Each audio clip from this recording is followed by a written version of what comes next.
నమస్కారం గురుగారు. నమస్కారం తల్లి. గురుగారు, మనం ఎప్పుడు కూర్చొని ట్రెండింగ్ టాపిక్స్ గురించి ఏం మాట్లాడుకున్నా, హ్మ్. మీరు ఏం చెప్పారో సమయంతో సహా అన్నీ తూచా చెప్పకుండా జరిగాయి. హ్మ్. మంచి, చెడు 2 కూడా అదే లెవెల్‌లో జరిగాయి. ఇప్పుడు మీరు ఏమేం చెప్తారా అని టెన్షన్ వచ్చేస్తుంది నాకైతే. హ్మ్.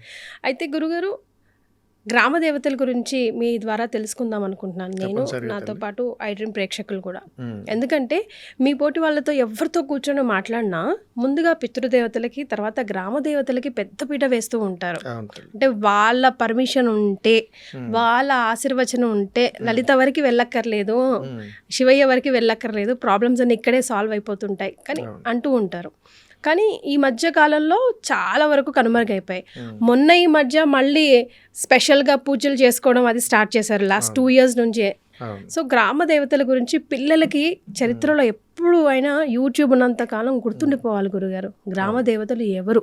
వాళ్ళని ఎలా ప్రసన్నం చేసుకోవాలి? జాతరలు అవి చేస్తూ ఉంటాము. అవును. అదేదో పండగలాగే తెలుసు పిల్లలకి. హ్మ్. అసలు ఫస్ట్ ఆఫ్ ఆల్ నిజం చెప్పాలంటే మాకు తెలియాలి కదా గురువుగారు అవును. చెప్పడానికి. మాకు చెప్పేవాళ్ళు కూడా లేకపోయారు ఈ రోజుల్లో. సో, అసలు గ్రామ దేవతలు ఎవరు? వాళ్ళ ఇంపార్టెన్స్ ఏంటి తెలుసుకుందాం. తప్పనిసరిగా తల్లి. ముందుగా జన్మనిచ్చినటువంటి తల్లిదండ్రులకు శిరస్సు వంచి పాదాభివందనాలు తెలియజేస్తున్నాను తల్లి. గురుగారు. గ్రామ దేవతలు అని అనగానే చాలా సందర్భాల్లో హేళనగా చూసేటువంటి స్వభావాలు ఈ రోజుల్లో చూస్తున్నాం. హుహు. మనం పట్టణ పరిస్థితులకు, పట్టణంలో ఉన్నటువంటి జీవన విధానాలకు అలవాటు పడిపోయి హ్మ్. అనేక సందర్భాల్లో మేము గ్రామం నుంచి వచ్చామండి, మా గ్రామాల్లో ఆచారాలు ఎలా ఉంటాయండి అని హ్మ్. తెలిసినా కానీ చెప్పలేనటువంటి పరిస్థితి. అంటే ప్రతి ఒక్కరు కూడా గ్రామం నుంచి వచ్చిన వాళ్ళమే గురుగారు అంటే అసలు. వాస్తవిక ధర్మంలో ఈ భారతదేశం అంతా పెద్ద గ్రామం. మరే. వాస్తవిక ధర్మం. ఇందులోంచి మన వెసులుబాటును బట్టి, మన యొక్క జీవన విధానాన్ని బట్టి, ఆయా మానవ వనరులు ఉపయోగించుకునే విధానాన్ని బట్టి, ఆయా ఉత్పత్తులను బట్టి మనము పరిసర ప్రాంతాలుగా విభజన చేసేసుకొని మనం బ్రతికేస్తున్నాం. అయితే ఈ మధ్యకాలంలో భగవంతుడితో కూడా వ్యాపారాలు ఎక్కువయ్యాయి. మరి. మీరు గమనించవచ్చు. పూర్వకాలంలో గ్రామ దేవతలనంటే, ఇప్పుడున్నటువంటి పట్టణ ప్రజలకు గ్రామ దేవతలనంటే చాలా హీనమైనటువంటి ఆలోచన. ఎందుకు చెప్తున్నానంటే తల్లి, సంవత్సరానికి ఒకసారి వచ్చేటువంటి గెస్ట్ దేవతగా చూడటం అలవాటైపోయింది ఇప్పుడున్న పరిస్థితుల్లో. ఎందుకనంటే సంవత్సరానికి ఒకసారి కుటుంబం అంతా కలిసి సంక్రాంతి పర్వదినాల్లో అందరం కలవటం, సొంత ఊళ్ళు వెళ్ళటం, ఆ సంక్రాంతి రోజు అక్కడ ఉన్నటువంటి గ్రామ దేవతకి మొక్కులు చెల్లించుకోవటం, అదేవిధంగా ఆ గ్రామంలో ఉన్నటువంటి యొక్క విశేషాలు ఏమీ తెలుసుకోకపోయినా కానీ ఆహ్లాదకరమైనటువంటి ఆనందకరమైనటువంటి వాతావరణంలో గడపడం కోసం ఈ ఊర్ల మీదకి వెళ్ళి తిరిగి చూసి రావడం తప్ప అక్కడ ఉన్నటువంటి విశేషం ఏమిటి, అసలు మనం ఎంత స్థాయికి రావడానికి గల కారణం ఏమిటి అనేటువంటి ఆలోచన ఎక్కడ ఎవరికి ఉండదు.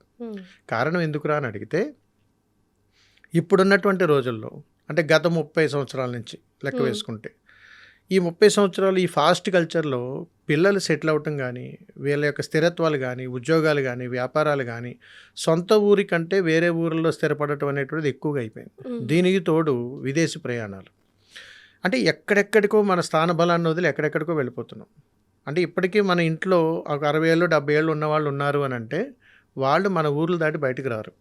ఎందుకు రానంటే రారంటారు. కారణం ఏమై ఉంటుందని అంటే ఆ ఊరిలో ఉన్నటువంటి ఆ మట్టి వాసన, అక్కడ ఉన్నటువంటి వాతావరణము, అక్కడ పెరిగినటువంటి జీవన శైలి, ఆ ఊరిలో ఉన్నటువంటి ఒక అతీతమైనటువంటి దేహానుగ్రహ శక్తి, ఇదంతా ఎలా వస్తుంది, ఎక్కడి నుంచి వస్తుంది అనేటువంటిది తెలుసుకోవాలి అని అంటే గ్రామానికి మానవ దేహానికి ఉన్నటువంటి అనుబంధం తెలియాలి.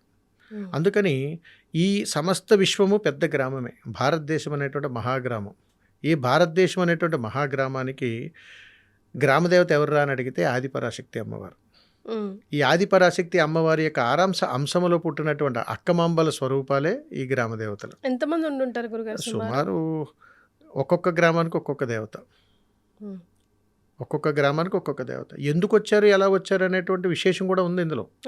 ఎందుకంటే ఒక్కొక్క గ్రామాను ఒక్కొక్క దేవత, వాళ్ళు ఎందుకు వచ్చారు అన్నది కూడా ఉంది క్లియర్గా, క్లారిటీ. ఎందుకు వచ్చారు, వాళ్ళు ఏం చేయడానికి వచ్చారు, వాళ్ళ పరిస్థితులు ఏంటి, వాళ్ళ ప్రజల్ని ఎలా చూసుకోవాలి అనేటువంటి ఒక బాధ్యత తీసుకుని వచ్చారు వాళ్ళు. దీనిని మనం విస్మరిస్తాం. ఉదాహరణకు మీకు పూర్వకాలంలో ఏదైనా పెద్ద పెద్ద దేవాలయాలకు వెళ్ళాలంటే గ్రామం అంతా కూడా మూకుమ్మడిగా బయలుదేరి వెళ్ళేవారు. అప్పట్లో వాహనాలు ఉండేవి కాదు, కాలినడకన వెళ్ళేవారు. ఆ ఊర్లో ఎక్కడైనా రాజ్యంలో రాజు పరిపాలన చేస్తున్నప్పుడు వారు చేసేటువంటి తపశక్తి ద్వారా ఒక దేవత ప్రసన్నమైనప్పుడు వారు ఆ దేవత కోసం ఒక దేవాలయ నిర్మాణం చేసుకునేవారు. ఆ దేవతను చూడటం కోసం సంవత్సరానికి ఒక మారు ఎప్పుడో గ్రామంలో ఉన్నటువంటి ఆ ప్రజలందరికీ దర్శనాన్ని ఇచ్చేవారు. వీరు ఈ ఊరంతా ఖాళీ చేసుకుని ఎక్కడెక్కడికో వెళ్ళాల్సి వస్తుండేది.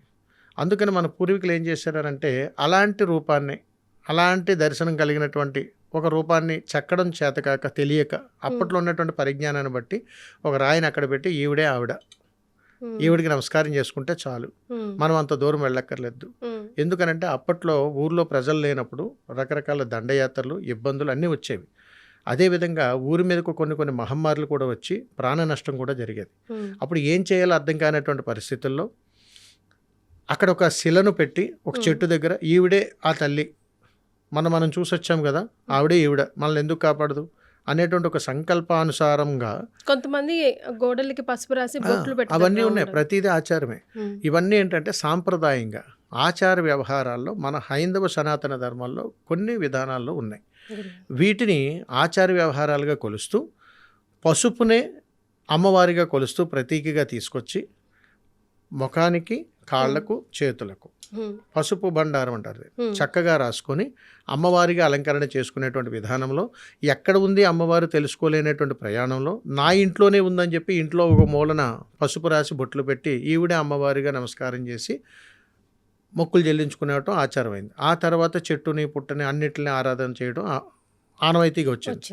ఇది మన ధర్మంలో ఉన్నటువంటి విధానంలో. ఈ విధంగా జరుగుతూ ఉన్నప్పుడు గ్రామంలో జరుగుతున్నటువంటి అనేక రకాలైనటువంటి మహమ్మారులు ఊరి మీద పడి దండయాత్ర చేయడం ఇప్పుడు ప్రారంభం వీరు అలా చేశారు. నమ్మకంతో ఒక రాయినో శిలను పెట్టి అట్లా చేస్తున్నప్పుడు అలాగే ప్రొటెక్ట్ చేసేవారు కదా గురుగారు, వాళ్ళ నమ్మకాన్ని అట్లా ప్రొటెక్ట్ చేసేది అట్లా అప్పుడే కదా నమ్మి అవును అనుకుని ముందుకు వెళ్ళేది. ఇంకా అంటే తల్లి మనిషి బలహీనం అయిపోయినప్పుడు తను ఏం చేయాలో అర్థం కాని పరిస్థితుల్లో తను ఏదైతే చూసి బలంగా నమ్ముతాడో అదే తనని కాపాడుతుందనేటువంటిది మన మానవ నైజం. కానీ పూర్వకాలంలో అలా లేదు తల్లి. ఎందుకనంటే ఈశ్వరుడు, శివాలయం అని అనగానే శ్మశానం ఒకటే గుర్తొచ్చేది, ఇంకెక్కడ గుర్తులేదు. మనకి ఇప్పటికైనా ఈశ్వరుడు ఎక్కడుంటాడు చెప్పండి? శ్మశాన వాసుడు అంటాం కదా. ఈశ్వరుడు కైలాసంలో ఉంటాడు. శివుడు ఎక్కడుంటాడు? శివుడు ఎక్కడుంటాడు? ఊరు మధ్యలో ఉంటాడు. శంకరుడు ఎక్కడుంటాడు? మళ్ళీ వీళ్ళు కూడా రకాల గురువు పొలిమేరల్లో ఉంటాడు. మరి శ్మశానంలో ఎవరుంటారు? రుద్రుడు ఉంటాడు. ఇదేమిటండి ఒకరికొకరు సంబంధం లేదు? ఇది ఎవరి అనుగ్రహం తెలిసిన? గ్రామదేవతల అనుగ్రహం. ఎందుకనంటే రుద్రభూమిలో కూర్చున్నటువంటి ఈశ్వరుడు శ్మశాన ముద్రలో కూర్చుని ఉన్నప్పుడు నేను శ్మశాన రుద్రుడై ఉండగా నేను నా సంకల్పంతో 84 లక్షల జాతుల జీవరాశులకు ఆధారభూతమైనటువంటి నేనుండగా ఎన్ని మరణ వేదనలు నేను చూస్తున్నాను, ఎంతమందికి నేను కపాల మోక్షాన్ని ఇవ్వాలి అనేటువంటి బాధా తత్పురుషలో ఉన్నప్పుడు అమ్మవారి యొక్క మహాసంకల్పంతో మహాశక్తిగా ఆ తల్లి శివానుగ్రహముతో ఈశ్వర నాకు ఒక్క అవకాశం ఇయ్యవయ్యా, ఈ మహమ్మారిని తరిమి కొడతాను అని అంటే అప్పుడు ఈశ్వరుడు చెప్పాడు, నేను రుద్రభూమిలో తపశ్శక్తిలో ఉంటాను, ప్రతి ఒక్కరిని కూడా వారి యొక్క కపాలమోక్షం జరిగిన తర్వాత ఆ చితాభస్మాన్ని నా హృదయానికి తాకి ఇటువంటి అనుగ్రహాన్ని నేను ఇచ్చానమ్మా, కానీ ఏదో ఒక మహమ్మారి దుష్టశక్తి నా కనుగప్పి ఊర్లోకి ప్రవేశిస్తుంది అని చెప్పి ఈశ్వరుడు వాపోతాడు. అప్పుడు అమ్మవారు ఆ కన్నీటి బిందువుని ఆధారంగా తీసుకొని ఏ దుష్టగ్రహ శక్తులు కూడా ఊరిలోనికి రాకుండా, ఏ మహమ్మారి రాకుండా నేను ఊరి పొలిమేరలో కాపలాగా ఉంటానయ్యా, నీ పని నువ్వు కానీ అని చెప్పి ఈశ్వరుడు ఆజ్ఞ తీసుకొని ఊరి పొలిమేరలో కూర్చుంటుందమ్మ. ఎక్కడ కూర్చోవాలమ్మా అని అమ్మ ఈశ్వరుని అడిగితే ఈ సమస్త విశ్వంలోనూ కూడా నా బిడ్డలు ఎక్కడెక్కడైతే ఉన్నారో అక్కడ పొలిమేరలో నువ్వు కూర్చో అంటే అమ్మవారు అన్ని అవతారాలుగా మారి ఆ ఊరిని పరిరక్షించేటువంటి దేవతగా ఊరి పొలిమేరలో కూర్చుని ఉంటుంది. ఎలా కూర్చుని ఉంటుందిరా అని అడిగితే చూడటానికి భయం వేసేంత భయంకరంగా కూర్చుని ఉంటుంది. ఎలా కూర్చుని ఉంటుందమ్మా అని అంటే 4 హస్తాలతో కూర్చుని ఉంటుంది. ఒకటి అభయహస్తము, ఒకటి శుభానుగ్రహము, రెండోది ఆయుధాలంకరణ, రెండోది త్రిశూలధారణ. అంటే ఒక చేతిలో ఖడ్గము, ఒక చేతిలో త్రిశూలము, ఒక చేతిలో డమరకం, ఒక చేతిలో తిలకం. ఏమిటి 4గిట్లకి విశేషం? ఎక్కడ గ్రామదేవత చూసినా ఇలాగే ఉంటుంది. ఎందుకురా అని అడిగితే గ్రామంలోకి వచ్చేటువంటి దుష్టశక్తుల్ని నిన్ను ఆవహిస్తూ ఉన్నప్పుడు ఈ ఖడ్గదారంతో నేను యుద్ధం చేస్తానురా అని చెప్తుంది. అంతకు మించి ఇంకా మహామాయాశక్తి వస్తే మహామాయాశక్తికి ప్రతీక త్రిశూలధారణ. కాబట్టి ఈ త్రిశూల శక్తితోటి నేను యుద్ధమే చేస్తానురా, నువ్వు ప్రశాంతంగా ఉండాలి నా బిడ్డల కోసం. నేను ఎవరాజ్ఞతో వచ్చానో తెలుసునా? డమరుక శబ్దం అనేటువంటి ఈశ్వరుడు అనుగ్రహంతో వచ్చాను అని ఒక చేతిలో డమరుక శబ్దం కనపడుతుంటుంది. ఇన్ని కాపాడిన తర్వాత దేనికి చేస్తున్నాను రా యుద్ధం అని అడిగితే నా బిడ్డలు బాగుండాలి, మాంగళ్య బలం గట్టిగా ఉండాలని చెప్పి ఒక చేతిలో కుంకుమ ధారణ చేస్తుంటుంది. అందుకని గ్రామదేవత యొక్క శక్తిని గ్రామ పొలిమేరల్లోనే ఉంచుతారు. ఎందుకురా అని అడిగితే సాయంకాలం సంధ్య వేళలో ఊరి పొలిమేరల్లో ఉన్నటువంటి ఉగ్రభూతాలు, పిశాచాలు ఇవన్నీ కూడా తాండమాడుతూ ఊర్లోనికి వచ్చి ప్రజలను ఇబ్బంది పెడుతూ అన్ని జీవరాశులని కూడా కబలించి ఇబ్బందులు పెడుతుంటాయి. వీటిని యామర్చడం కోసం ఆ ఈశ్వరుడు రుద్రభూమిలో శివతాండవం చేస్తుంటాడు, డైవర్ట్ అవ్వడం కోసం. అప్పటికీ కూడా కొన్ని తప్పించుకుని ఊర్లోకి వస్తుంటాయి. వాటిని గ్రామదేవత అమ్మవారు పట్టుకుంటారు, లోపలికి రాకుండా అవుతారు. ఆవిడని కూడా కప్పి పుడతాయి, తప్పి ఊర్లోకి వస్తాయి. ఊర్లోకి రాగానే ఊరి మధ్యలో ఇంకొక అమ్మవారు ఉంటారు, ఆవిడ పేరే శీతలాంబ అమ్మవారు, ఆరోగ్యప్రదాయని దేవత. ఆ తల్లి గురించి ఎవరికి తెలియదు. ఆవిడ నడిబొడ్డులో ఉంటుంది, అంటే మీకు బొడ్రే అంటారు, వినే ఉంటారు. అక్కడ కూర్చుని ఉంటాయి. ఆవిడని కూడా దాటేయనంటే ఇంక ఇళ్లలోకి వెళ్ళిపోతాయి. అక్కడి నుంచి ఒక్కొక్క దేహాన్ని ఆవహించి రకరకాల మహమ్మారులన్నీ కూడా ప్రాణాలు తీస్తూ ఉంటాయి. అందుకని కంటికి కనపడినటువంటి ఒక అతీతమైనటువంటి శక్తితోటి ఈ మానవులు, అంటే మనం పడుతున్నటువంటి అనేక రకాల ఇబ్బందుల్ని కాపాడుకోవడం కోసం గ్రామదేవత యొక్క అనుగ్రహము, గ్రామం సుభిక్షంగా ఉండాలని ఎత్తినటువంటి అవతారమే గ్రామదేవత. ఇంతకీ వీరందరూ ఎవర్రా అని అడిగితే ఈశ్వరుడికి కూడా వరాన్ని ఇచ్చినటువంటి ఒక విధానంలో పార్వతీదేవి అడుగుతుందన్నమాట. ఈశ్వరా, నీ కంటతడి ఎందుకు వస్తుందయ్యా? ప్రతి చిన్న విషయానికి బాధపడుతున్నావు, నీవే మహా తపశక్తి కలిగినటువంటి వాడువు కదా, మరి ఎందుకు ప్రతి చిన్న విషయానికి అనేక జీవరాశులు ఇబ్బందులు పడుతున్నా నీ కళ్ళల్లో కన్నీళ్ళు ఎందుకు వస్తున్నాయని అడిగితే ఈశ్వరుడు చెప్తుంటాడు అనమాట. ప్రతి జీవరాశికి ఆధారభూతం నేనేనన్నా, వారి యొక్క హృదయస్థానంలో దేవి నీవు నేను వారి హృదయస్థానంలో ఉన్నాము. కానీ ఇప్పుడున్నటువంటి ఈ వీళ్ళందరూ కూడా పగ, ప్రతీకారం, కుళ్ళు, కుతంత్రాలతో నిత్యాభిషేకం చేస్తున్నారమ్మా. నేను వారి హృదయంలో ఉండక ఈ శ్మశానంలోకి వచ్చి కూర్చోవాల్సి వస్తుంది. ఆ ఆవేదన చూడలేకపోతున్నాను నేను అడిగితే అప్పుడు అమ్మవారు అంటుందనట, గ్రామ సుభిక్షరాలుగా నేనుంటాను, గ్రామంలో నేనుంటాను, నేనే ఇలవెలుపుగా ఉంటాను, నేను ఆ ఊరి ఆడబడుచుగా ఉండి నీ యొక్క గొప్పతనాన్ని తెలియజేస్తాను ఈశ్వరా, నన్ను ఆశీర్వదించాను. గ్రామంలోకి బయలుదేరి వస్తుందమ్మ. ఏ సమయంలో వస్తుందో తెలుసిన? తెల్లవారుజామున 3:20 సమయంలో తల్లి ఊరిలోకి నడుచుకుంటూ వస్తుంది. ఆ వస్తున్నటువంటి తల్లికి దారి చూపించేటువంటి తమ్ముడు పేరే పోతురాజు. కొంతమందికి కనిపిస్తారు కదా గురుగారు, ఇప్పటికీ కనిపిస్తారు, ఇప్పటికీ కనిపిస్తారు. చూసేటువంటి శక్తి ఉండాలి, కానీ గ్రామదేవతని ఖచ్చితంగా చూడొచ్చు. కొంతమంది గజ్జల సౌండ్ వస్తుంది, రకరకాల నవ్వు సౌండ్ వస్తుంది, లేదంటే మంచి విభూతి సౌండ్ వస్తుంది అంటారు. ఇది ఎలా జరుగుతుందంటేనమ్మా, పూర్వకాలంలో మన ఇళ్లల్లో ముత్తమామలు ఉండేవారు, అవగాహన ఉండే ఉంటుంది. ఏదైనా ఎవరైనా మన భాషలో పుష్పవతి అయ్యారనంటే 9 మంది ముత్తైదువుల్ని తీసుకుని వచ్చేవారు. అది కూడా 8 పదులు 9 పదులు ఉన్న వాళ్ళని, వయసులో ఉన్న వాళ్ళని కూర్చోబెట్టరు. వాళ్ళు ఎవరు? మన ఫోర్త్ జనరేషన్ ముందు ఒక 4-5 తరాల ముందు ఉన్నటువంటి మనం ముందుకు వెళ్ళిపోతే వీళ్ళందరూ ముత్తమామలు. వాళ్ళు కూర్చునే స్వరూపాలు చూడండి, మీరు ఎప్పుడైనా గమనించండి. ఇప్పుడు కూర్చునే విధానాలు వేరు, అప్పుడు వాళ్ళు కూర్చునే విధానం వేరు. ఒక కాలు ఎలా పెడతారు, లేదా ఇలా పెడతారు, ఒక కాలు జాపు కూర్చుంటారు. వీళ్ళందరూ ఎవరు అని అడిగితే గ్రామదేవత స్వరూపాలు, ఆ ఊరి ఆడబడుచులు. అందుకని ఊరి ఆడబడుచు కంటతడి ఊరికి అరిష్టంగా చెబుతారు.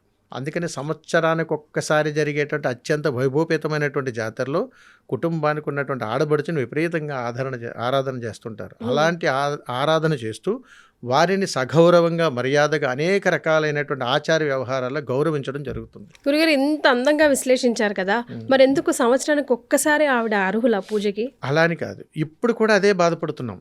ఎందుకనంటే గ్రామాల్లో ఉన్నటువంటి గ్రామదేవత 2 విధానాల్లో ఉంటారు.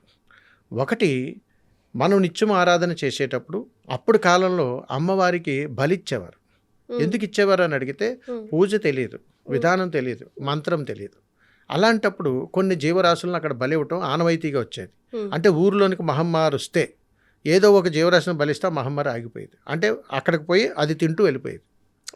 అంటే దీనికి ఇది ఆహారంగా ఇవ్వాలి అనేటువంటిది ఆనవాయితీగా తీసుకొచ్చారు.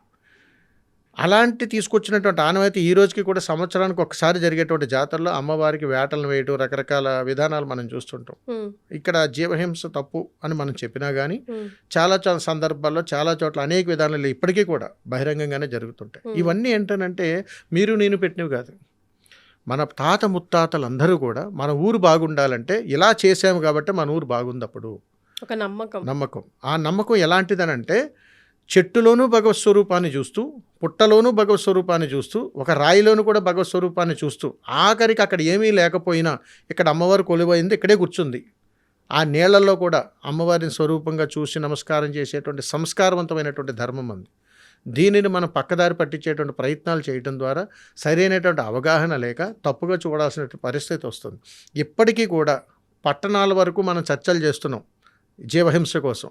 అనేక మారుమూల ప్రాంతాలకు వెళ్ళండి, ఊర్లో ఏదైనా ఇబ్బంది వచ్చిందంటే అమ్మవారికి ముందు బలిస్తారు, ఇవ్వగానే అది ఆగిపోతుంది. ఎందుకనంటే దుష్ట శక్తుల్ని ఖచ్చితంగా ఎక్కువగా ప్రభావితం చేస్తాయి అనేటువంటి విధానం ఖచ్చితంగా ఉంది. అలాగే ఇప్పుడు మనకు తెలిసినంత వరకు దుష్టశక్తులు ఎవర్రా అంటే తోటి మనుషులే, అంతమించి దుష్టశక్తులు లేరు. కంటికి కనపడనటువంటి శక్తి అదైతే కంటికి కనపడుతున్నటువంటి ఈ శక్తులతో మనం పోరాటం చేస్తూనే ఉంటాం. అందుకని మనం ఇప్పుడు బ్రతుకుతున్న బ్రతుకు కంటే కొన్ని వేల కిలోమీటర్ల మారుమూల ఉన్నటువంటి ప్రజల్లోకి వెళ్ళి చూస్తే గ్రామదేవతల వైభవం కానీ శక్తి కానీ మనకు అర్థమవుతుంది తల్లి. అందుకని వీటికి సంవత్సరానికి ఒక్కసారి జరిగేటువంటి జాతరలో రక్త తర్పణాలు చేస్తారు. అందుకని నిత్యం వాళ్ళ జోలికి వెళ్ళరు. ఎందుకు చేస్తారా అంటే ఉగ్రావేశ రూపంలో ఉంటారు. అందుకని అమ్మవారిని ఉగ్రారుగ్ర రూపాలు అని అంటారు. ఉగ్రారుగ్ర రూపాల్లో అమ్మవారిని దర్శనం చేసుకుంటారు. కాబట్టి సంవత్సరానికి ఒక్కసారి జరిగేటువంటి జాతరలో అమ్మవారిని రక్తదర్పణం చేసి ఆ తల్లిని శుచిగా శుభ్రంగా అలంకరణ చేసి ఆ తల్లికి కావాల్సినటువంటి అన్ని ఆహారాలని అందిస్తారు. అంటే తల్లికి ఒక్కదానికే పెడుతున్నట్టు కాదు, సంవత్సరం మొత్తం ఊరంతా కాపలా కాసినటువంటి అమ్మ అలిసిపోయి ఆ రోజు అక్కడ కూర్చుంటుంది. అప్పటి వరకు ఆ దేవత అక్కడికి రాదు. ఒకసారి వచ్చి పొలిమేరలో కూర్చొని ఊరంతా తిరుగుతుంటుంది. తెల్లవారుజామున తిరిగి అలిసిపోయి సంవత్సరానికి ఒక్కసారి తొలి అమావాస్య రోజు వచ్చి కూర్చుంటుంది ఆ తల్లి. అక్కడికి వచ్చి కూర్చున్న తర్వాత ఆ తల్లికి ఏం కావాలా అని చెప్పేసి ప్రతి ఒక్కరు వారికి నచ్చిన సాంప్రదాయ విధానాల్లో తల్లిని గౌరవిస్తారు. దాన్ని గౌరవంగా తీసుకోవాలి. ఆ గౌరవాన్ని అమ్మవారు స్వీకరించి, ఇదిగోరా నన్ను చూడటానికి వచ్చావా, సంవత్సర కాలం పట్టిందా, చూసావు కదా సంతోషం, నీకేం కావాలి నాన్న అని మనం అడగక్కర్లా, ఆ తల్లి చేయి పట్టుకుంటుంది. అందుకని నువ్వు నా ఊరు బిడ్డవు కదరా, అమ్మ నాన్న ఇక్కడికి వస్తున్నారు నేను చూసుకుంటానని ఒక ఇంటి మనిషిలాగా, ఒక తాత ముతమామల్లాగా మన చెయ్యి పట్టుకుని నడిపించేటువంటి దేవతా స్వరూపాలే ఈ గ్రామ దేవతలు. గురుగారు, ఇప్పుడు మీరు చెప్పిన దాన్ని బట్టి గ్రామ దేవతల్ని మర్చిపోయిన వాళ్ళని కూడా తట్టి లేపినట్టే ఉంది. మాకెవరో గ్రామ దేవత తెలియదండి, మా ఊర్లో అసలు ఎక్కడ చేస్తారో తెలియదండి, అసలు పొలిమేర ఎక్కడుందో కూడా తెలియదండి. ఇప్పుడున్న పరిస్థితులు అలాగే అయిపోయింది కదా గురుగారు. మరి ఎలా అండి, ఏం చేయాలి అని ఒక ప్రశ్న అయితే, మినిమం మీరు ఏ ప్రపంచంలో ఎక్కడైనా ఉండనియండి, అట్లీస్ట్ మీ ఊరు చేరుకున్నప్పుడైనా లేదా సంవత్సరానికి ఒక్కసారైనా వెళ్ళి తప్పనిసరిగా ఈవివి చేయండి, మీకు మంచిది, అమ్మవారికి మంచిది అనే విధంగా, జనరేషన్స్కి కూడా మంచిది అనే విధంగా. అది కూడా చాలా అద్భుతమైనటువంటి ధర్మ శాస్త్రాల్లో చెప్పారు తల్లి. గురుగారు, గ్రామ దేవతలు ఎప్పటికీ కనుమరుగవ్వరు.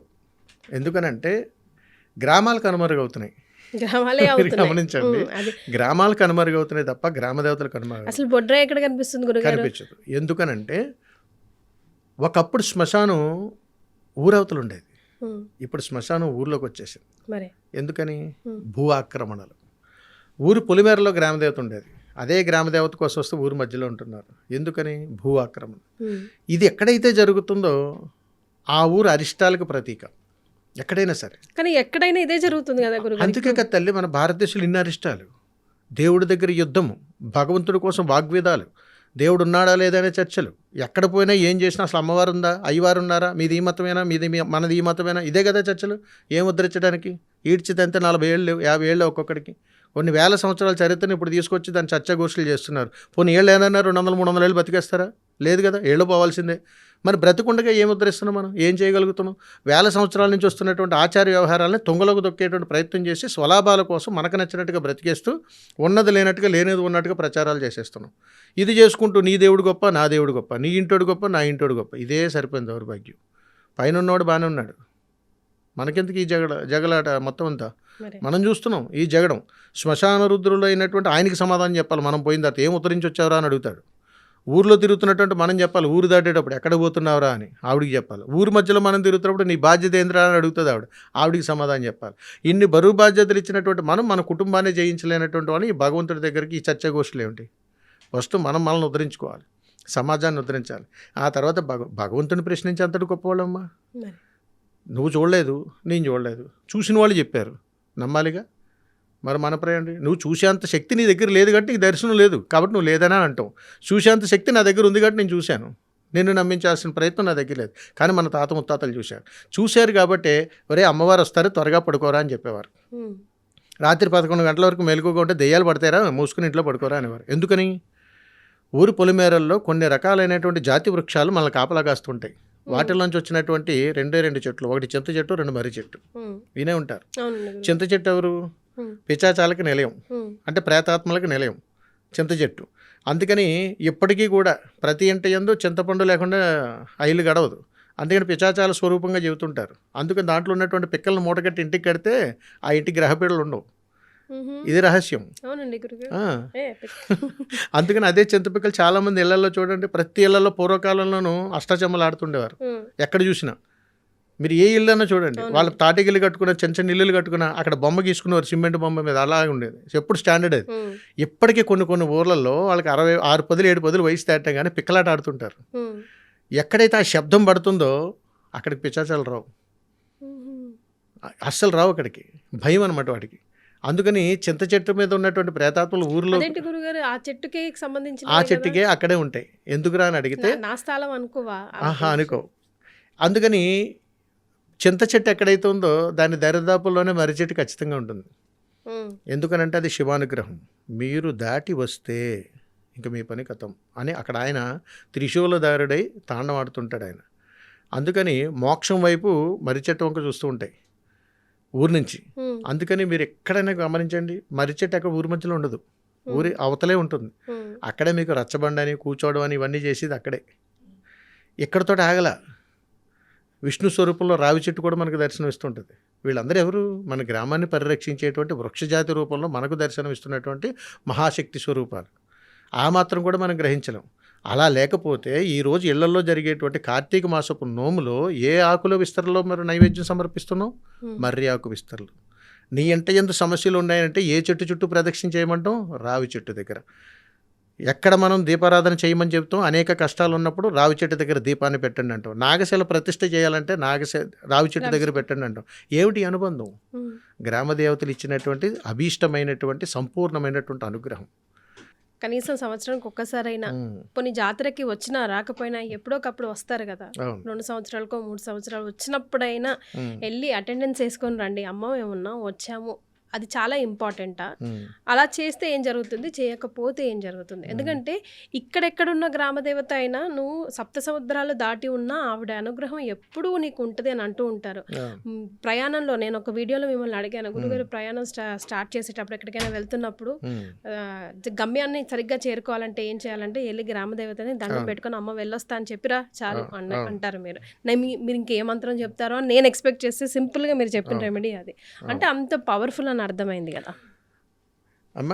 ఇప్పుడు మనం అనుకున్నట్టుగా ఏంటంటే ఊరి పొలిమేరల్లో రావి చెట్టు అని, అదేవిధంగా మర్రి చెట్టు అని, చింత చెట్టు అని మనం అనుకున్నాం. ఇవి ఊరికి మనకి ఉన్నటువంటి అనుబంధంలో మీరు అన్నారు ఇందాక ఒక మాట ఏమిటంటే, గురువుగారు ఇప్పుడు గ్రామ దేవతలకి ఎలా తెలుస్తుంది, ఎక్కడెక్కడ ఉన్నారు ఎలా తెలుస్తుంది, చాలా తెలియదు కూడా తెలియదు, ఎక్కడుంటారు వీళ్ళు అని అడిగారు. అవునా? అందుకని వీటి కోసం సాక్షాత్తు పార్వతీదేవే ఆయన అడుగుద్ది అనమాట. అయ్యా ఊర్లో మహమ్మారులు వచ్చేస్తాయి, మరి నన్ను ఎక్కడ కూర్చోమంటావు అని అడిగితే ఆయన చెబుతాడనమాట, నేను నా యొక్క స్వరూపము వృక్షజాతి యందు ఆవాహనమయ్యి నేను ఎక్కడైతే కూర్చుని జ్ఞానముద్రలో ఉంటానో అక్కడ నుంచి కాస్త పర్లాంగులో నాకు ఎదురుగా కూర్చొని అంటాడు ఆయన. ఆ కూర్చునేటువంటి ప్రదేశమే అమ్మవారిది. అందుకని ఆయన ఎక్కడ కూర్చుంటాడంటే ఎక్కడైతే మర్రి చెట్టు ఉందో అది పొలిమేర. ఆ పొలిమేరకి దగ్గరలోనే అమ్మవారు ఉంటుంది. ఆయన్ని దాటి లోపలికి వస్తే ఈ తల్లి ఉంటుంది. ఈయనకి ఆవిడికి మధ్యలోనే చింత చెట్టు ఉంటుంది. అందుకని ఆ పరిసర ప్రాంతాల్లోనే ఉగ్రభూత సంచారం జరుగుతుందని అంటారు. ఎప్పటికీ కూడా ఊరి మధ్యలో చింత చెట్లు ఉండవు, ఊరి పొలిమేరల్లోనే ఉంటాయి. రావి చెట్లు కూడా ఊరి పొలిమేరల్లోనే ఉంటాయి. కొన్ని చోట్ల మర్రి చెట్లు కూడా ఊరి పొలిమేరల్లోనే ఉంటాయి. ఇది గ్రామదేవత కూర్చోటానికి స్వామివారు ఇచ్చినటువంటి అనుగ్రహం. ఎందుకురా అని అడిగితే ఊర్లోకి వచ్చేటువంటి మహమ్మారుల యొక్క వాటిని తరిమి కొట్టడం కోసం అమ్మ నన్ను దాటి వస్తే నువ్వు చూసుకోవాలి అనేటువంటి ఒక వాగ్దానం మేర గ్రామాన్ని పరిరక్షించుకోవడం కోసం ఆ తల్లి అక్కడ కూర్చుంటుంది అనేటువంటిది మన ఆచార వ్యవహారాల్లో చెబుతారు. ఎస్.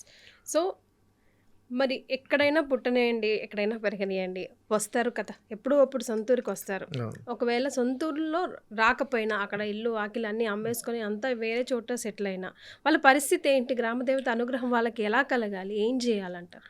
ఎప్పుడైనా ఎక్కడైనా వారి పిల్లలు ఎక్కడెక్కడో స్థిరపడుతున్నారు అని అంటే దానికి గల కారణం ఆ గ్రామం యొక్క గ్రామదేవత అనుగ్రహమే.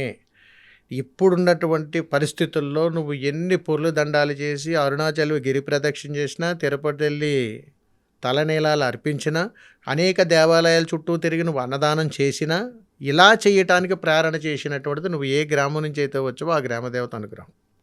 ఇది ఖచ్చితంగా విస్మరించకూడదు. మనమేమనుకుంటామంటే ఇన్ని చేశాను కాబట్టి నా పని అయిపోయింది కదా అని అనుకుంటాం. నువ్వు నా గ్రామ బిడ్డవురా, నువ్వు ఎక్కడున్నా కానీ నువ్వు సుభిక్షంగానే ఉండాలని ఆ తల్లి ఆశీర్వాదం నువ్వు పుట్టినప్పుడు ఇచ్చేసింది. అంతటి అతీతమైనటువంటి తత్వాన్ని మనం తెలుసుకోవటానికి తల్లి చూడటానికి కూడా మనకు ఖాళీ లేదు. అందుకని నువ్వు ఎన్ని పనుల్లోనూ ఉండు, సంవత్సరానికి ఒక్కసారి జరిగేటువంటి జాతరలో మనందరం కలిసి పంచుకోవాలని ఉంటుంది. అందుకని కుటుంబంలో ఉన్నటువంటి అందరూ కూడా ఆ దేవాలయ దర్శనం చేసుకుని అమ్మని స్మరణ చేసి, అమ్మకి ఇష్టమైనటువంటి నైవేద్యాలు చేసి, అమ్మకు వస్త్రదానం చేసి, మనం కూడా బట్టలు పెట్టుకొని ఒక 2 నుంచి 3 రోజుల జాతరలో అద్భుతంగా పాల్గొని తిరిగి మనం బయలుదేరి వస్తాం. ఆ యొక్క ఆశీర్వాద బలం మరలా నువ్వు వచ్చేంత వరకు తల్లి కాపాడుతూనే ఉంటుంది. అందుకని గ్రామదేవతను ఒక్కసారి దర్శించుకుంటే చాలురా, మళ్ళా సంవత్సరం వచ్చేంత వరకు కూడా ఆ తల్లి నీ చేయి పట్టుకుని వదలదు అని చెప్తుంటారు. గురుగారండి, నేను ఎక్కడో పుట్టానండి, కానీ నేను మొత్తం పెరిగింది ఈ ఊర్లోనే. కమెంట్స్ నెక్స్ట్ ఇలా వస్తూ ఉంటాయి. మరి ఇప్పుడు నేను ఏ గ్రామ దేవతని మొక్కాలండి? అక్కడ ఇక్కడ అంటూ ఉంటారు. నా పూర్వీకులు వేరే ఊరండి, అక్కడ అండి, ఓకే, కానీ నాకు అది ఏవి తెలియదండి, పెద్దవాళ్ళు ఎవరు. మన జన్మ తరహా మనం ఎక్కడైతే జన్మించామో ఆవిడే నీ గ్రామదేవత. జన్మనైతే మనం ఎక్కడ పుట్టామో అదే మన గ్రామదేవత. అంతే తప్ప ఇంకక్కడ వేరే దగ్గర ఇంకెక్కడ ఉండదు. మనం పెరగొచ్చు, ఎక్కడైనా పెరగొచ్చు, కానీ ఎక్కడ పుట్టానో నేను ఆ ఊరి దేవతే మీ గ్రామదేవత. అంతే. ఆ గ్రామదేవత యొక్క ఆచార వ్యవహారాలే మీకు వర్తిస్తాయి. అవే నువ్వు ఆరాధన చేయాలి. అక్కడే నువ్వు సంకల్పం చేసుకోవాలి. నీకు ఎన్ని కష్టాలన్నా రాని, నీ చేయి దాడిపోతుంది పరిస్థితి, నీకేం చేయాలో అర్థం కాని పరిస్థితి, అంటే నిస్సహాయకుడు అయిపోయావు. ఎన్ని ప్రయత్నాలు చేసినా కానీ నీ యొక్క సమస్యల నుంచి నువ్వు బయటపడట్లేదు. ఇది తప్పుగా అనుకోవద్దు. ఎందుకంటే దీని గురించి తెలియాలని అంటే గ్రామదేవతల యొక్క మహాశక్తి తెలిసిన వాళ్ళకి అర్థమవుతుంది, తెలియని వాళ్ళకి ఏం అర్థం కాదు. అందుకని నువ్వు ఎక్కడైతే పుట్టావో ఆ ఊరు గ్రామదేవతకి వెళ్ళి ఆవిడికి సర్ది పెట్టు చాలు. ఒక్కరోజు నీ సమస్యలు ఎందుకు గట్టెక్కు. ఎవరికైనా వర్తిస్తుంది, ఎవరికైనా. ఈ భూమి మీద వెళ్ళిపోతుంది. ఎవరు గ్రామదేవత ఆడపిల్లకి? తన పుట్టినూరిదే గ్రామదేవత ఆ తల్లికి. ఈ తల్లి ఆ ఊరికి వెళ్తుంది. అక్కడ ఆడబడుచు మళ్ళీ ఇక్కడికి వస్తారు, ఇక్కడ ఆడబడుచు అక్కడికి వెళ్తారు. అక్కడ ఒక విశేషం ఉంటుంది తెలిసిన, అమ్మవారే చెప్తుంటుంది, ఏమే ఇన్ని రోజులు నాకు అలంకరణ చేసావు, పూజ చేసి ఇవన్నీ చేసావు, ఇప్పుడు నీకు పెళ్ళి అయిపోయి వేరే ఊరు వెళ్ళిపోతున్నావు, మరి నాన్న ఎవరు చూసుకుంటారే అని అడిగితే, ఏమోనమ్మా నాకేం తెలుస్తుంది అని అంటారు. కానీ అక్కమమ్మలు ఇద్దరు మాట్లాడుకుంటారు, ఇదిగో ఈ తల్లి ఇప్పుడు దాకా నాకు సేవ చేసింది, నేను శుభానుగ్రహం ఇచ్చి నీ గ్రామానికి పంపిస్తున్నాను, నువ్వు చక్కగా చూసుకో నా ఇంటి బిడ్డని, నీ బిడ్డలా చూసుకోవాలని చెప్పి ఆ తల్లి ఈ తల్లికి ఇచ్చినట్టు అన్న అనుగ్రహంతో అక్కడ ఆగిన కొనసాగేటువంటి పూజలు మళ్ళీ ఇక్కడ కొనసాగుతుంటాయి.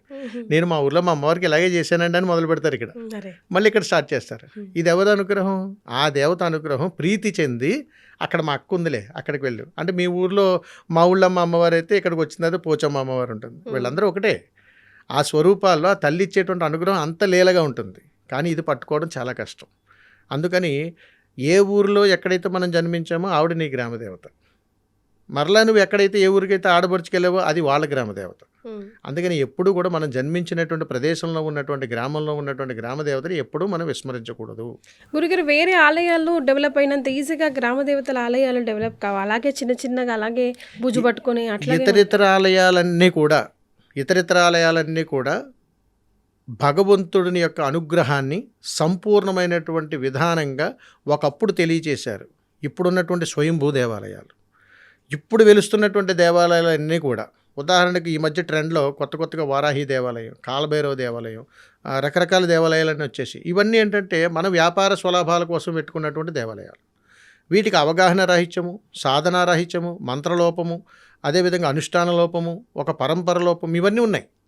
ఇవన్నీ వాస్తవికంగా అవగాహన రాహిత్యమే. ఎందుకనంటే ప్రజల్లో ఎప్పుడూ కూడా మారుమూల ఉన్నటువంటి ప్రజల్లో గ్రామదేవత కంటే ఈ దేవతే గొప్ప, ఈ దేవత చాలా శక్తివంతురాలు అని తెలియచేయటం. ఎందుకనంటే తల్లి ఇది ఆవేదనతో చెప్తున్నాను మీకు. ఇప్పటికీ కూడా మీరు గ్రామాల్లో చూస్తే గ్రామ దేవతకి నమస్కారం చేసేటువంటి వాళ్ళ వయసు చూస్తే 6 పదులు 7 పదులే ఉంటాయి.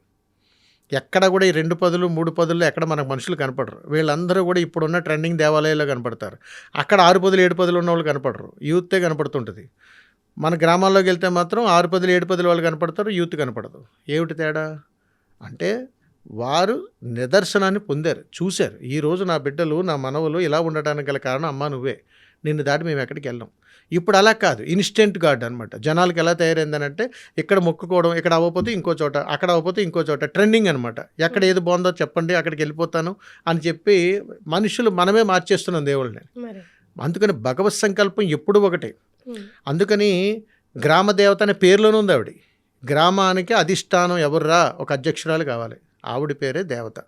కానీ గురుగారు ఇదివరకు ఉన్నంత పవర్ గ్రామ దేవతలకి ఇదివరకు చాలా పవర్ ఉండేది గురుగారు. ఎందుకంటే నేను ఫర్ ఎగ్జాంపుల్ నన్నే తీసుకోండి, నేను హైదరాబాద్లో పుట్టి పెరిగాను. బోనాలు ఆషాఢంలో బోనాలు ఇక్కడ చాలా, ఇప్పుడు సికింద్రాబాద్లో చేసే బోనాలు కానివ్వండి, హైదరాబాద్లో చేసే లష్కర్ బోనాలు, ఇవన్నీ చాలా ఫేమస్, లాల్ దర్వాజా బోనాలని. అప్పుడు అలా అంత పవర్ఫుల్ అలా అనిపించేది, అబ్బా వెళ్ళేసి వస్తే అక్కడ తెలిసిపోయేది. ఇప్పుడు అట్లా తెలియట్లేదు. ఇప్పుడు ఏమైంది, అమ్మవారు ఉందా లేదా, అసలు ఏమైంది? అప్పట్లో వాళ్ళే దేవతలు, ఇప్పుడు పుట్టుకొచ్చిన దేవతలు మనం ఏర్పాటు చేసుకున్నాయి, నా స్వలాభం కోసం ఏర్పాటు చేసుకున్నాయి.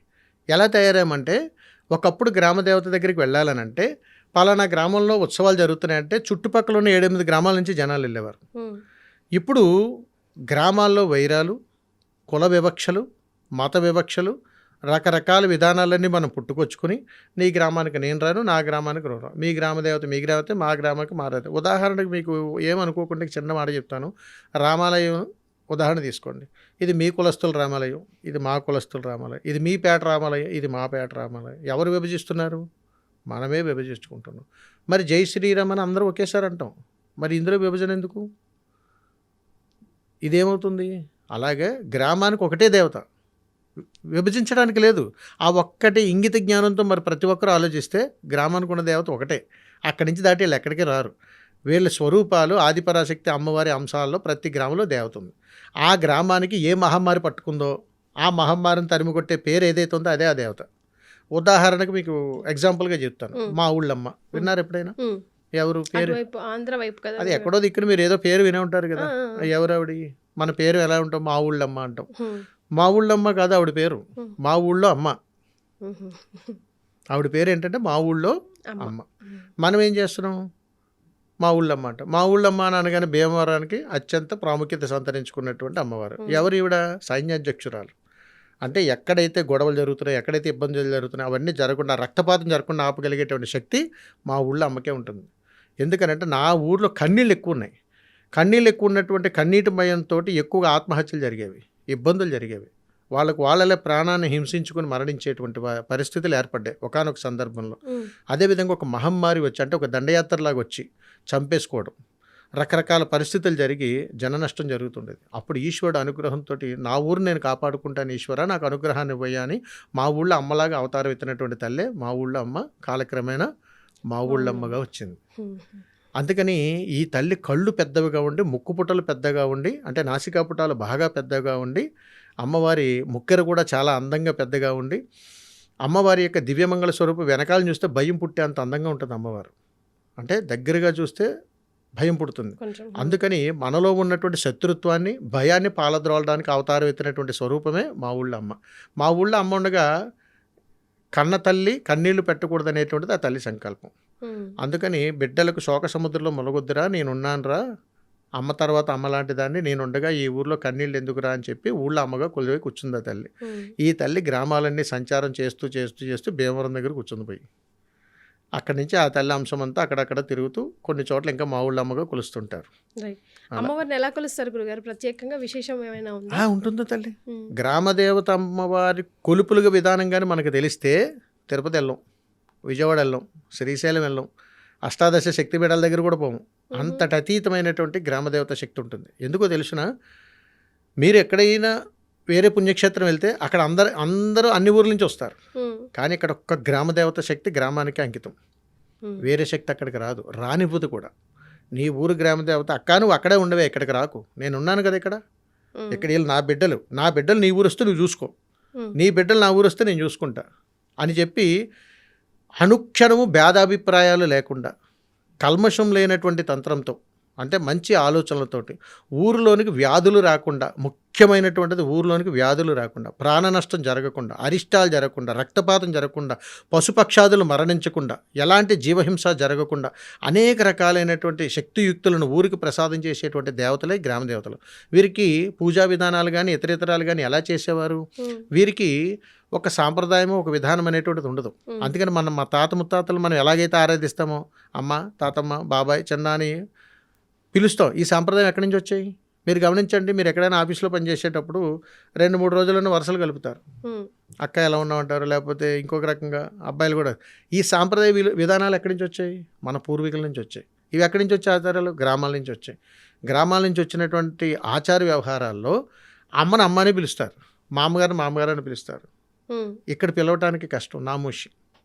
అక్కడ పిలుస్తారు. ఇప్పటికీ మీరు పల్లెటూరు వెళ్ళి చూడండి, ఎక్కడికైనా గ్రామాల్లోకి పోయి కాస్త మంచిలు, అమ్మ అన్నం తిన్నామమ్మా, కాస్త మంచిలు తాగుతావమ్మా, కూర్చో, చాలా దూరం నుంచి వచ్చినట్టుకున్నావు తల్లి, ఒక 5 నిమిషాలు కూర్చో. ఈ ఆప్యాయత ఇక్కడ దొరకదు, అక్కడ దొరుకుతుంది. అది ఎవరి ద్వారా వచ్చింది? గ్రామ దేవతల నుంచి వచ్చింది. పూర్వీకులు అంటే గ్రామ దేవతలే. అంటే అంతటి అతీతమైనటువంటి శక్తి ఆరాధన వాళ్ళ దగ్గర ఉన్నప్పుడు నువ్వు ఎలా పూజ చేసినా పర్వాలేదురా, నన్ను అమ్మా అని పిలుచాలు అని. అమ్మకి ఇష్టమైంది ఏముంటుంది? నువ్వు తినగలిగేది ఏదన్నా ఉంటే నాకు పెట్టరా అని అడుగుద్ది అమ్మ. అంతే. నువ్వేం తింటున్నావు? ఆ ఊర్లో ఏం పంట పండుతుంది? అదే ఆ తల్లికి నివేదన. అందుకని ఏ ఊరైనా పాడి పంటలు బాగుండాలంటే ఏదైతే ఆ ఊర్లో, ఒక ఊర్లో మిర్చి బాగా పండుతుంది, ఒక ఊర్లో జొన్న పండుతుంది, ఒక ఊర్లో పత్తి పండుతుంది, ఒక ఊర్లో ధాన్యం పండుతుంది. అలా ఏదైతే పండుతుందో అది ఆ తల్లికి మహానివేదన. అలాగే గ్రామాన్ని పరిరక్షించేటువంటి దేవతల్లో మొట్టమొదట ముఖ్యమైనది ఒకటే గుర్తుపెట్టుకోండి. మనిషి ఐశ్వర్యం కంటే విలువైనటువంటిది ఏమిటి? ఆరోగ్యం. ఈ ఆరోగ్యమే ప్రధానం. కాబట్టి ఎక్కడైనా సరే ఆరోగ్య ప్రధాయిని యొక్క మహాశక్తి స్వరూపమే అమ్మవారు. అందుకని నీలో ఉన్నటువంటి ఉగ్రావేశాలని అడిచిపెట్టడం కోసం అమ్మవారు ఖడ్గధారణ చేస్తుంది. ఒరే, నీవు రాక్షస స్వరూపం నీది కాదు, నీలో ఉన్నటువంటి రాక్షసత్వం నేను చంపడానికి అవతారెత్తాను, ఇదిగో నా చేతిలో ఖడ్గాన్ని చూడు. నేను ఖడ్గాన్ని పట్టుకోకుండా నీకు ఉగ్రావేశాలేటి? కూర్చో, వినవా? త్రిశూలధారిణై దండిస్తాను, నిన్ను రక్షిస్తాను, ఇది ఈశ్వరుడు అనుగ్రహం అని చెబుతూ, నన్ను సంకల్పపూజితంగా నువ్వు నన్ను ఆరాధన చేసావు కాబట్టి, నమస్కారం చేసావు కాబట్టి నీ మాంగళ్యం బలంగా ఉండాలని చెప్పి తల్లి ఆశీర్వదించడం కోసం ఈ చేతిలో కుంకుమ పట్టుకుని ఉంటుంది. అంటే నా దగ్గరికి వచ్చి నన్ను అమ్మాని పిలిస్తే చాలు, ప్రత్యేకంగా ఏది చెయ్యక్కర్లేదు. నా దగ్గరకు వచ్చి అమ్మాని భక్తిగా పిలవరా చాలు అని అడుగుద్ది. ఇంతే. ఏ దేవతను అడుగుతుందేమో కానీ గ్రామదేవత ఏది అడగదమ్మా. అందుకని గ్రామదేవతకు ప్రీతికరమైనటువంటిది ఈ భూమండలం మీద ఏమిట్రా అంటే పసుపు నీళ్ళు. నువ్వు పసుపు నీళ్ళు సమర్పించి అమ్మా అని అడిగితే చాలు, ఒంటి మీదకి వచ్చి కూర్చుంటుంది. ఏం కావాలో చెప్పు అని అడుగుతుంది. అంతటి అతీతమైనటువంటి శక్తి వీరికి ఉంటుంది. అందుకని గ్రామదేవత అని అనగానే గ్రామాల్లో పసుపు నీళ్ళకి అత్యంత వైభవం ఉంటుంది తల్లి. అందుకని మీరు ఏదన్నా గుడికి వెళ్ళండి, ఏం తీసుకుని వెళ్తారు? అది గురిగారు మామూలుగా అమ్మవారు చేసి వచ్చింది అని అంటూ ఉంటారు, పిల్లలకైనా పెద్దలకైనా. అప్పుడైనా కూడా అదే కదండి, ఫస్ట్ వెళ్ళి పసుపు నీళ్ళు గుడికిలో బయట సమర్పించి వస్తారు అమ్మవారికి శాఖ రూపంలో. అంతే. అంటే దాని అర్థం ఏమిటి? ఏ రోగం వచ్చినా ఏమొచ్చినా నన్ను మర్చిపోకుండా అమ్మా, నేను ఉన్నానమ్మా, మీరు నన్ను పట్టించుకోవట్లేదు కాబట్టి నేను ఇలా బూజు పట్టు కూర్చున్నానమ్మా, సంవత్సరానికి ఒక్కసారి కాదమ్మా, నాకు కనీసం నన్ను ప్రతిరోజు శుభ్రం చేయండి అమ్మా, ఒక్కరోజు జాతర చేయండి అమ్మా, అందరూ కలిసి వస్తేనే నేను ఆనందపడతానంటే అర్థం ఏంటో తెలుసా తల్లి? ఇక్కడ మనం విడివిడిగా బతుకుతున్నాం. అదే గ్రామంలో పుట్టి ఊరు మరిచి వచ్చి విడివిడిగా బతుకుతున్నాం. కానీ అమ్మ ఎప్పుడు కూడా ఊరు క్షేమం కోసం ఊరిలో కుటుంబంగా అందరూ కలిసే బ్రతకాలరా, అందరూ కలిసే నా దగ్గరికి రండి అనేది అమ్మ శాసనం. అందుకని గ్రామదేవతలు ఎప్పుడూ కూడా ఎక్కడైతే ఊరు సుభిక్షంగా ఉండాలని ఉందో అక్కడ ఆ ఊరిలో ఉన్నటువంటి ప్రజలందరూ కుటుంబ సమేతంగా వెళ్ళి దర్శనం చేసుకోగలిగేటువంటి అమ్మవారు ఈ భూమండలం మీద ఎవరైనా ఉన్నారంటే ఆవిడ గ్రామదేవతే. అందుకని ఎప్పటికీ కూడా అందరూ కలిసి వెళ్ళి చేసుకునేటువంటి నమస్కారాన్ని జాతరగా కొలుస్తారు. ఆ రోజు తల్లికి మనం తన మెన అనే భేదం లేకుండా తల్లికి ఏదైతే ఇష్టం ఉందో మన ఆచార వ్యవహారాలు కానీ అన్నీ చేస్తారు. అది ఇప్పుడున్న పరిస్థితులను బట్టి డబ్బు సంపాదించేవాడు సంపాదించలేడు, అరే నేను భరిస్తాను రా జాతర చేయండి రా అనేవాళ్ళు కొంతమంది. ఇది ఇప్పటికీ మీరు గమనించండి, దాని మన తాతల కాడి నుంచి వస్తూనే ఉంటాయి ఆచార వ్యవహారాలే. కొత్తగా వచ్చేవాళ్ళకి ఏముండదు.